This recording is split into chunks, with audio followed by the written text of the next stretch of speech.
বাড়ি ঘুরে আপনাদের বলেছি, নতুন করে তো বলার কিছু নেই। বারাসাত কোর্ট ক্যাপিটাল পানিশমেন্ট দিয়েছে। আগের সরকার 16টা পিপি বদল করে আসামিদের খালাস করার ব্যবস্থা করেছে।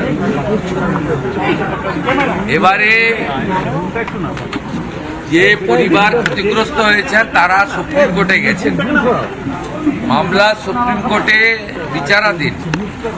আমি তাদের বলেছি সুপ্রিম কোর্টে রাজ্য সরকারের লয়াররা এখন সহযোগিতা করবে, যাতে তারা যে আবেদন করেছেন এই আবেদনের সুবিচার পুরো সুপ্রিম কোর্ট পান।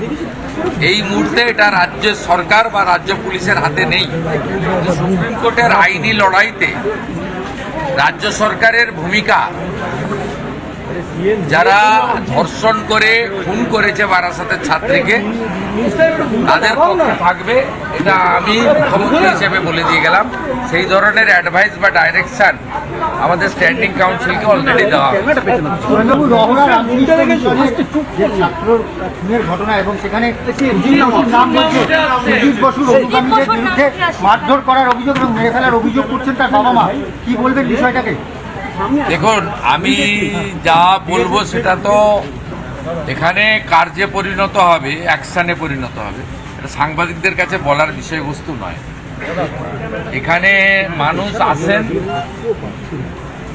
তারা অনেক প্রত্যাশা নিয়ে আসেন। আমি আপনাদেরকে শুধু বলতে পারি, আজকে আমি রাজ্য বিজেপির যারা জিএস, যারা সেক্রেটারি ছিলেন, তাদের কাছে এর আগে যে 5-6টা আমরা জনতার দরবার আমি করেছি, তার অ্যাকশন টেকেনও আমার অফিস ওনাদের হাতে তুলে দিয়ে গেছে।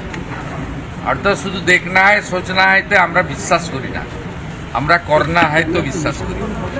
অ্যাকশন টেকেন রিপোর্টও আমরা দিয়ে দিয়েছি। মোরাললেস 80% অভিযোগের সমাধান পশ্চিমবঙ্গের বিজেপি সরকার করতে পারছে। আমি নিজেও ওটা মনিটরিং। স্যার, 2021-এর ভোট পরবর্তী হিংসায় তৃণমূল দ্বারা আক্রান্ত একটি পরিবারও এসেছিল, তারাও আপনার কাছে গিয়েছেন, তারা বলছেন সাহায্য পেয়েছে। ওরা বিচার পাবে। 9 জন অভিযুক্ত, কাউকে ছাড়া হবে না। সিবিআই মামলা নেওয়ার কোর্ট অর্ডারে তো সিবিআই নিয়েছে।